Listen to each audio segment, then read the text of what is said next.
عمرك ما هتعرف تبيع digital product أو physical product لو أنت بتعمل الحاجات ديّة، وأنا متأكد إن أنت بتعملهم. الحاجات ديّة اللي هي إن أنت تكون بتخاف تحط value في الفيديو بتاعك أو الريل بتاعك أو أيًا كان الcontent بتاعك إيه، حتى لو carousel أنت بتخاف تحط value عشان أنت بتبيع الحاجات دي، فخايف إن أنت تدّي معلومة لحد، فالمعلومة ديّة تكون بتخسّرك فلوس أو حاجة. أحب أقول لك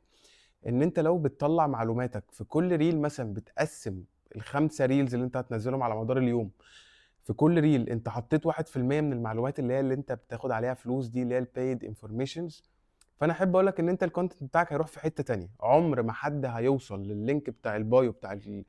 الaccount بتاعك الlanding page ديّة اللي في الbio غير لمّا هتكون أنت عامل value فعلًا في الcontent بتاعك وحاطط قيمة. ولو عايز تتعلم إن أنت تحط قيمة في الcontent بتاعك، فأنا أحب أقول لك إن أنت ممكن يكون محتواك فيه حاجات كتير قيّمة بس أنت مش عارف تطلّعها، عندك حاجات كتير في الbusiness بتاعك بس أنت مش قادر تفكّر شوية توصل لها.